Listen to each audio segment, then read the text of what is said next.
Red టీవీలో మీ వ్యాపార ప్రకటనల కోసం ఈ నంబర్ ని సంప్రదించండి 6281747728. అండ్ మీ విషయానికి వస్తే మళ్ళీ మీ డైరెక్షన్లో మూవీ చూసే అవకాశం ఉందంటారా మా జనరేషన్కి?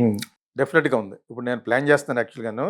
ఏంటంటే యాక్చువల్గాను ఇప్పుడు 60-70% మీరు ఇందాకన్నా గ్రీన్ మ్యాట్ ఇన్వాల్వ్ అయిపోయింది కదా. అలాగా అంత అంత ఎక్కువ ఇన్వాల్వ్మెంట్ లేకుండా ఎక్కువ బయటే న్యాచురల్గా తీద్దామనే మంచి సోషల్ ఇష్యూ మీద సోషల్గా మామూలుగా మనలో లవ్లో పడితే ఎలా ఉంటుంది ఆ టైప్లో మంచి సినిమా తీద్దామని చెప్పేసి అది. కానీ కోకిలా 2 నా సినిమానే. కోకిలా 2 కొంచెం కొంచెం టెక్నికల్గా ఇంకా బాగా తీద్దామని చెప్పేసి దగ్గర నేను యాక్చువల్గా ఐఎమ్ స్టోరీ రైటర్. నాకు అనుక్షణంగా వస్తూనే ఉంటాయి. Why am I living alone in this 3500 square ఫీట్లో. I live in that story creation అనమాట. పనిగా కాదు, నేను కాఫీ చదువుతాను, నా స్టోరీని బిహేవ్ చేస్తూ ఉంటాను, ఒకటే ఉంటాను. My family is in Madras. So I love to be alone a creative అనమాట. అంచేత ఎటువంటిది ఆపుకోలేము. డెఫినెట్గా నా స్టూడెంట్లు చేస్తారు చాలా సినిమాలు. ఇప్పుడు నా దగ్గర డైరెక్షన్ స్క్రీన్ ప్లే చేసిన వాళ్ళు చెయ్యాలి, వాళ్ళు పైకి రావాలని కోరుకుంటాను. అట్లీస్ట్ నా తరపు నుంచి కొంతమంది డైరెక్టర్లు యాక్టర్లు అవ్వాలని ఈ ఫిల్మ్ స్కూల్ పెట్టాను అనమాట, గీతాకృష్ణ ఫిల్మ్ స్కూల్ అని. నేను కూడా చేస్తాను. నేను ఎందుకు చేయాలంటే నేను చేయడానికి ఎటువంటి అవరోధం లేదు. నేను ఏమన్నా పిలిస్తే నాతో పాటు కలిసి ఇన్వెస్ట్ చేయడానికి ఐఎమ్ దట్ క్యాపబుల్. రిలీజ్ చేయడం అనేది ప్రసవ వేదన. సినిమాని రిలీజ్ చేయడం అనేది ఒక పెద్ద ప్రయాస. ఈ రోజుల్లో సినిమా తీయడం గొప్ప కాదు, డబ్బులు ఎవడని తీస్తాడు, మంచి డైరెక్టర్ని పెట్టుకుని తీయచ్చు. దాన్ని ఒకటి ఎటువంటి సినిమా తీస్తున్నాం, ఎటువంటి కథాంశం చేస్తున్నాం అనేది డెఫినెట్గా కావాలి. దాని తర్వాత రిలీజ్ చేయడం అనేది చాలా పెద్ద ప్రాసెస్. థియేటర్ అకామిడేషన్ కానించి ప్రమోషన్ కానించి దానికి ఒక బజ్ ఏర్పడాలి, చాలా దానికి ఏదో చాలా ఉన్నాయన్నమాట. ఇవన్నీ ఉండాలంటే అందులో కొన్ని కొన్ని ఇంగ్రీడియంట్స్ ప్రజలు కోరుకుని ఉండాలి. ఇప్పుడు సినిమా తర్వాత సినిమా పెద్ద పెద్ద సినిమాలు ఆడేయడంతో పుష్ప 2 వీళ్ళకి ఏం చేయాలి అర్థమక మళ్ళీ అది పెట్టేస్తున్నారు. ఆడే సినిమాలు ఒక యానిమల్ ఆడింది, అయిపోయి యానిమల్ ఇలా ఆడిందంటే ఇందులో చిన్న చిన్న పెద్ద పెద్ద గన్లు వాడేశారు, మనం కూడా వాడదాం అని మళ్ళీ మార్చడం. దాని మీద చాలా ఎక్స్పెక్టేషన్స్ ఉన్నాయి. నేను ఊరినే ఎందుకు చెప్తానంటే ఎగ్జాంపుల్ ఇక్కడ నుంచి పుష్ప 2 గురించి అంత కన్ఫ్యూజన్గా ఉంది. ఇప్పుడు సినిమాని ఎక్స్పెక్టేషన్ చేయించడం ఒక వంతు, ఆ ఎక్స్పెక్టేషన్ని ధీటుగా మీరు చూపించగలగడం ఇంకొక ఎత్తు. Because people are having a loose tongue. వెంటనే బాగాలేదు అంటాడు, సినిమా మధ్యలోనే మెసేజ్ పెట్టేస్తాడు, పెట్టేసి ఇలా ఒక్కటి వెళ్ళిపోతాం 100 మందికి. సో దాన్ని బీట్ చేయాలంటే చాలా చాలా వెరైటీగా ఉండాలి సినిమా. అంటే పెద్ద హీరోతోనే చేస్తారా? ఏమి లేదు, అదేమి లేదు. పెద్ద హీరోతో చేయాలంటే చాలా చాలా టైం పట్టేస్తుంది. నేను కొత్త వాళ్ళతో కొట్టి తీయచ్చు, నేను ఎవరితో తీసినా గీతాకృష్ణ ఫిల్మే అంటారు. అంటే అప్పుడు రమ్యకృష్ణ గారు కూడా రమ్యకృష్ణ, నాగార్జున, నాకు ముగ్గురికి ఒకటే ఫస్ట్ ఫిల్మ్. అది రిలీజ్ చేయడం 5వ సినిమా రిలీజ్ చేశారు. కోకిల తీసిన తర్వాత ఏదో కొంచెం తెలిసిన అమ్మాయి కావాలని శోభను పెట్టాం. ముందు రేవతను పెట్టాం, నాకు తనకేదో మనస్పాతి వచ్చి వాళ్ళ శోభను పెట్టాం. తర్వాత నరేష్, నాజర్ని ఇంట్రడ్యూస్ చేసాం, శరత్ బాబు. నాకు main technicians Ilaiyaraaja, my cameraman, my all national award people. నా ప్రతి సినిమా కూడా టెక్నీషియన్స్ బాగుంటారు అనమాట. వీళ్ళు బాగోలేరని కాదు, నేను ఎవరితో తీయచ్చు. కొంచెం బాగా నటించగలగలేకపోతే నేను ఫిలిం స్కూల్ కోచ్ని కాబట్టి నేను నేర్పిస్తాను. తన చేత కొత్త వాళ్ళతో తీసినా కూడా ఇప్పుడు కొత్త వాళ్ళతో కూడా కొత్త వాళ్ళ లేరే, వాళ్ళు చెప్తుంటే చాలా బాగా చేస్తున్నారు. ఈ జనరేషన్లో వచ్చిన బెనిఫిట్ ఏంటంటే చెప్తే నేర్చుకుంటున్నారు. మీకు అర్థమైందా? చెప్తే నేర్చుకుంటున్నారు. అందమైన అమ్మాయిలు వచ్చారు. ఇప్పుడు ఎక్కువ మంది తెలుగు మాట్లాడేవాళ్ళు కూడా ఉన్నారు. ఇప్పుడు ఆ సోషల్ మీడియాలో చూస్తాను కదా, అవి పాపం ఎటువంటి సినిమాలో తెలియదు కానీ ఒక్కొక్క సీన్ పెడుతున్నారు రీల్స్లో. కింద మనం చూసాను, చాలా బాగుంది అమ్మాయి. ఆ అమ్మాయి ఏదో తీర్చేస్తున్నాడు ఎవడో, పర్సనాలిటీ బాగుంది, అన్ని అలా చాలామంది. సో వాళ్ళు అటువంటి వాళ్ళని పిక్ చేద్దామని నాకు మనసులో ఉంది. ఒక మెయిన్ ఆర్టిస్ట్ ఉంటుంది, అమ్మాయి కానీ అబ్బాయి కానీ. ఎందుకు ఉండాలంటే ఒక్కొక్కసారి జనాలకి తెలుసున్న అమ్మాయే బాగుంటుంది సబ్జెక్టులో. ఒక్కొక్క దాంట్లో అసలు ఎవరో తెలియని అమ్మాయి ఉండవలసి వస్తుంది, క్యారెక్టర్ పలకాలి కాబట్టి. కొత్త వాళ్ళు చేయడం వల్ల క్యారెక్టర్ గురించి మాట్లాడుకుంటారు. శంకరాభరణంలో స్వామియాజులు గారు యాక్ట్ చేస్తారు కాబట్టి శంకరశాస్త్రి అన్నాం. అదే అక్కినే నాగేశ్వరరావు గారు యాక్ట్ చేస్తే నాగేశ్వర గారు అన్నాం. కరెక్టేనా? వీళ్ళు యాక్చువల్గా నాగేశ్వరరావు గారి కోసం ట్రై చేశారు అప్పుడు, స్టార్ అప్పుడు ఆయన. కానీ ఆయన ఒప్పుకోకపోవడంతో డిప్యూటీ కలెక్టర్ చేస్తాను ఎక్కడో విశాఖపట్నంలో పనిచేస్తున్న స్వామియాజులు గారిని విశ్వనాథ్ గారు ఎక్కడో చూడడం ఆయన పెట్టాడు.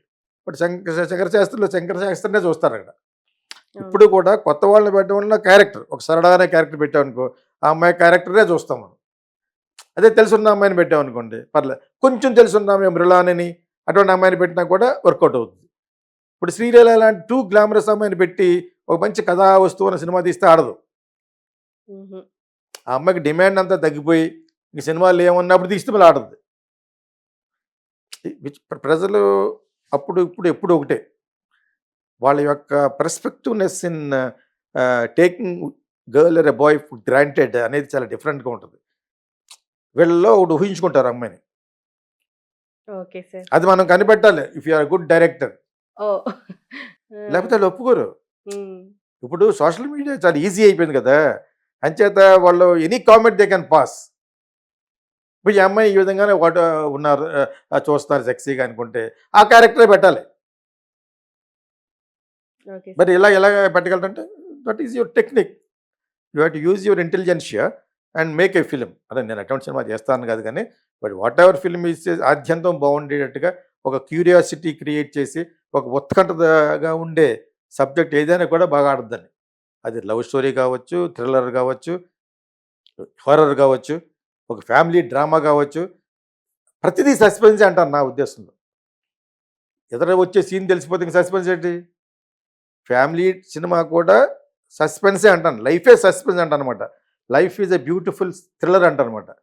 వీళ్ళు బయటికి వెళ్తారు, ఏం జరుగుతుందో నాకు తెలుసా అంతే. కదా. That is what I see నా సీన్. అందుకు నా సినిమా కోకిల, ప్రియతమ ఇప్పుడు రావాలి. అవన్నీ కూడా మీరు పుట్టనగతి వచ్చి ఉంటాయి if you are 30 years below అయితేనే. సో అవి ఇప్పుడు సినిమాల్లో ఉంటాయి అనమాట. చాలా హెడ్ ఆఫ్ టైమ్స్ తీసాను నేను. ఇప్పుడు తీయటమే కరెక్ట్. ఇప్పుడు ఐ వాంటెడ్ టు ప్లాన్ అంటే ఇప్పుడు తీసినా కూడా మనం రిలీజ్ చేయడం అనేది ఎంత సులభంగా రిలీజ్ చేయగలం అనేది నాకు దిల్ రాజు లాంటి వాళ్ళు, అల్లు అరవింద్ లాంటి వాళ్ళు కానీ వాళ్ళు నాకు కొంచెం భరోసా ఇస్తే మంచి సినిమా చేద్దామంటే మటుకు చేయాలని ఉంది నాకు. అక్కడ కష్టపడితే ఆరోగ్యం పాడైపోతుంది. అవును. అవును. కష్టపడిపోయి బాధపడిపోయి వాళ్ళని బతి మళ్ళీ అలా చేయలేం. ఇప్పుడు మ్మ్. ఒకసారి ఒక సినిమా తీసాడు, చాలాసార్లు చెప్పాను ఈ విషయం. అని సినిమా తీశాడు అబ్బాయి. మాటల్లో నితిన్, త్రివిక్రమ్. సమంత వాళ్ళందరూ కూడా నేనే నా యాడ్స్లో పెట్టాను 14 years బ్యాక్. సమంత, తమన్నా, గద్దె సింధూర వీళ్ళు మీ ఛానల్ చెప్పలేదు కాబట్టి చెప్తున్నాను. ఎప్పుడో మెడ్రాస్లో. తర్వాత they become heroines. Okay. So నాకు ఫిల్మ్ స్కూల్ అప్పుడు నాకు ఫిల్మ్ స్కూల్ లేదు. I have done ads with them. ఇప్పుడు ఒక 14-15 years బ్యాక్ మెడ్రాస్లో. దాని తర్వాత యాక్ట్రెస్ అయింది అమ్మాయి సమంత వాళ్ళని. సో ఆ అమ్మాయిని పెట్టి తీశాడు కదా అని సినిమా. మరి ఆ సినిమా అయిపోయిన తర్వాత థియేటర్లో దొరక్క ఒక 4-5 నెలలు వెయిట్ చేయమన్నారనమాట. అప్పుడు అతను మార్కెట్లో ఉన్నాడు. మార్కెట్లో మంచి మాటల్లో మంచి డైరెక్టర్గా ఉన్నా కూడా ఎందుకు ఆగాడు వాళ్ళు అడిగారు. సో ఇవన్నీ తట్టుకోవాలన్నమాట. ఒక 4 నెలలు 5 నెలలు ఆగితే ఒక 4-5 కోట్లు తీసుకుంటే 4 నెలలకి మళ్ళీ ఇంకొక వడ్డీ కట్టాలి. అదేందా ₹1,00,000కి 3 లక్షలు కట్టామనుకో ₹3 చొప్పున ఆ 12 లక్షలు 3 నెలల్లో మనం ఒక 50 లక్షలు మళ్ళీ కట్టాలి. అసలు 50 లక్షలు రామూలతో అమ్మేయడం అమలో కూడా అమలేదు తెలియదు మనకి. ఇటువంటి చాలా చాలా ఉంటాయి, చాలామందికి తెలిసి ఈ రోజున ఇటువంటి వాటిని తట్టుకుని ఆ థియేటర్లు దొరికి కొన్ని మల్టీప్లెక్స్లోనే ఆడతాయి సినిమాలు. ఆ మల్టీప్లెక్స్లో ఆడడానికి మనం రిలీజ్ చేయాలంటే ఆ టైంలో ఈ మహేష్ బాబు, పవన్ కళ్యాణ్ పెద్ద పెద్ద బన్నీ సినిమాలు లేకపోతేనే మీకు దొరుకుతాయి. ఎందుకంటే ఆ థియేటర్లన్నీ బుక్ చేసేస్తారు. ఆ సినిమాలో నలిగిపోద్ది అన్నమాట ఈ సినిమా. అర్థమైంది మీకు? రిలీజ్ చేయడం అనేది ఒక ప్రసవ వేదన లాంటిది. దాన్ని జాగ్రత్తగా ప్లాన్ చేసి ఇక్కడ ఉన్న పెద్ద పెద్ద థియేటర్స్ వాళ్ళు ఉన్నారు కదా, సునీల్ అని ఒక ఆయన ఉన్నారు, తర్వాత వచ్చి దిల్ రాజు, అల్లు అరవింద్, సురేష్ బాబు కూడా వీళ్ళందరి దగ్గర కానీ మంచి సినిమా తీసి ఈ మంత్స్లో ఈ డేట్ ఫినిష్ చేసుకో అని అంటే మటుకు తీయచ్చు. ఇన్ని ఆలోచించారు, మరి ఆలోచించకపోతే సినిమా పక్కన పడద్ది. ఓటీటీ కూడా కొనరదు మీకు. ఓటీటీకి ఆల్సో బికమ్ వెరీ క్లెవర్. థియేటర్లో ఆడితే తర్వాత కొంటా ఉంటున్నారు. మీకు అర్థమైంది? ఇప్పుడు ఇన్ని ఎందుకు చెప్తానంటే నేను ఫిల్మ్ స్కూల్ కాబట్టి కొత్తగా తీసేవాళ్ళు కూడా అర్థం అవుద్దని. డెఫినెట్గా they should also understand cinema తీయడం నీ దగ్గర ప్రతిభ ఉంది, మా దగ్గర నేర్చుకోకపోయావు అక్కడ పనిచేసావు, యువర్ గాట్ ఎ ప్రొడ్యూసర్. వెంటనే దిగిపోకూడదు. ఎప్పుడు స్టార్ట్ చేస్తే ఎప్పుడు అవుద్ది, అది ఎప్పుడు రిలీజ్ చేయాలి అనేది అసలు స్టార్ట్ అయినప్పుడే సినిమాని రిలీజ్ చేసిన పెద్ద సినిమా టెక్నిక్ కూడా తెలియని ఒక వ్యక్తి ఉన్నాడు, ఇద్దరు వ్యక్తులు, కృష్ణారెడ్డి, అచ్చిరెడ్డి అని. ఆ రోజుల్లో సినిమా స్టార్టింగ్ రోజునే ఆయన 10 మంది డిస్ట్రిబ్యూటర్లు చెప్పారు, ఇలా పలానాప్పుడు రిలీజ్ చేస్తాం. నేను ఆ రోజుల్లో అనుకుని ఎలా చెప్తున్నారండి, ఎంత డిసిప్లిన్గా, ఎంతలాగా, అంత వెల్ ప్లాన్డ్గానే. నేను ఎప్పుడైనా కనిపించినా కూడా అస్ట్లీ అప్రిషియేట్ కృష్ణారెడ్డి, నాకన్నా బాగా పెద్దోడు. ఇది చెప్తున్నానంటే, కాకపోతే అది పెద్ద ఫిల్మ్ టెక్నాలజీ తెలిసిన వ్యక్తి ఏం కాదు, పెద్ద కథ కూడా ఏం కాదు, అపధర్మంగా డైరెక్టర్ అయిపోయాడు అతను. అర్థమైందా? కానీ చాలా సక్సెస్ఫుల్ సినిమాలు తీశాడు. కారణం ఇదే, తీసే స్టార్ట్ అయ్యే ముందే మొత్తం ప్లాన్ చేసుకుంటారన్నమాట, ఎప్పుడు రిలీజ్ చేస్తారో చెప్పేవారు. అది యాక్చువల్గా ఇప్పుడున్న కుర్రకారు కూడా నేర్చుకోవాలి. ఎప్పుడు మొదలు పెట్టామో ఎప్పుడు అవద్దో మనకే తెలియని పరిస్థితిలో ఉంటే చాలా కష్టం అవుద్ది అన్నమాట. పెద్ద స్టార్స్తో పర్వాలేదు, పెద్ద స్టార్స్తో ఆల్రెడీ వాడికి ఒక నిర్దిష్టమైన ఒక బిజినెస్ ఉంటుంది. ఓకే, ఈ మీడియాకర్గా తీసేటప్పుడు చాలా జాగ్రత్తగా ఉండాలి. Your success speaks there. ఇవన్నీ నేను మా ఫిల్మ్ స్కూల్లో టెక్నిక్ వాటితో పాటు ఇవన్నీ చెప్తాను. ఇవి బతుకుతారు. పాఠాలు చెప్పడం, నువ్వు డైరెక్టర్గా తయారు చేయడం, స్క్రీన్ ప్లే రైటర్గా తయారు చేయడం, యాక్టర్గా తయారు చేయడం ఈజ్ ఈజీ. ఒక సగం 3 గంటల్లో 2 గంటలు పాఠాలు చెప్తాను, గంట బ్రతుకు తెరువు కోసం చెప్తాను. అలా చెప్పి 4 నెలల్లో వాళ్ళు రాటు తేరిపోతాడు, ఇంత జాగ్రత్తగా ఉండాలని. ఇప్పుడు నా దగ్గర నేర్చుకున్న వాళ్ళు నాకు డైరెక్ట్లు చేస్తున్నారు. ఆన్లైన్లో నేర్చుకున్న వాళ్ళు కూడా డైరెక్ట్ చేస్తారు ఫ్రమ్ సౌత్ కొరియా, తెలుగు వాళ్ళే. That is how I mould them. నా యొక్క కోరిక ఏంటంటే కొంతకాలానికి అట్లీస్ట్ 10-15 మంది డైరెక్టర్లను తయారు చేయగలనా లేదని, అదేవిధంగా 20 మంది యాక్టర్స్. అంతే. అందుకని ఏం కావాలి, that is I done beautiful films. ఇంకా చేద్దాం అనుకుంటున్నాను. అవన్నీ వీలు పడేలోగా వీళ్ళ ద్వారా చూసుకుంటాను. ఐ విల్ సీ మై ఎవరో డైరెక్ట్ చేస్తూ ఒక ఇండిపెండెంట్ ఫిల్మ్ చేస్తాను మెడ్రాస్లో, కొరియా నుంచి చదవబెట్టి వచ్చి అతను. నేను అంతా చెప్తాను, చాలా హ్యాపీ ఫీల్ అయ్యాను. చాలా బాగా వస్తుంది సార్ అని చెప్పేసి అక్కడక్కడ గైడ్ చేస్తూ ఉంటాం. అదేదో టన్నల్లో ఏదో ఫైట్ ఏదో ఉందని చెప్తే I was trying to guide him. తక్కువలో బాగా తీయడానికి ప్రయత్నించడం. అదే కదా మన చిరంజీవి ఏదో అంటున్నాడు, తక్కువలో బాగా చేయడం నేర్చుకోండి అని.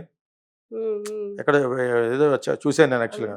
That is the main thing. అది ఎప్పుడు వస్తుందంటే ఒక ఏజ్ అయిన తర్వాత వస్తుంది మీకు టెక్నిక్. ఇప్పుడు మీరు గ్రీన్ మ్యాట్కే పరిమితం అయిపోయారు, ఇంత క్వశ్చన్ చేశారు కదా, మరి అది కూడా అది తక్కువేం కాదు. గ్రీన్ మ్యాట్ తీసిన తర్వాత కలపాలి, ఇంకా ఎన్నో చేయాలి. ఆ గ్రాఫిక్స్ వాళ్ళు సూపర్వైజర్లో ఆ గ్రాఫిక్స్ కంపెనీ చేసే bill depending on seconds, frames, అది ఈజీ ఏం కాదు. ప్రభాస్ జస్ట్ అలా వచ్చి వెళ్ళిపోతాడు అన్నారు కదా, అంత ఈజీ కదా అది యాక్చువల్గానే. It's very difficult and very expensive. Cost ఎఫెక్టివ్లో గ్రీన్ మ్యాట్లో తీసిన సీన్లని వండడం అనేది చాలా కాస్ట్ ఎఫెక్టివ్ అనమాట. సో ఇవి సినిమా వాళ్ళు కూడా, మీరు దాని సినిమా వాడిగా అడిగిన క్వశ్చన్ ప్రతిదీ ఎందుకు ఎక్కువ చెప్తానంటే వాళ్ళు చాలామందికి ఇంట్రెస్ట్గా ఉంటుందండి. అవును, డెఫినెట్గా. Thank you sir, thank you very much. You welcome.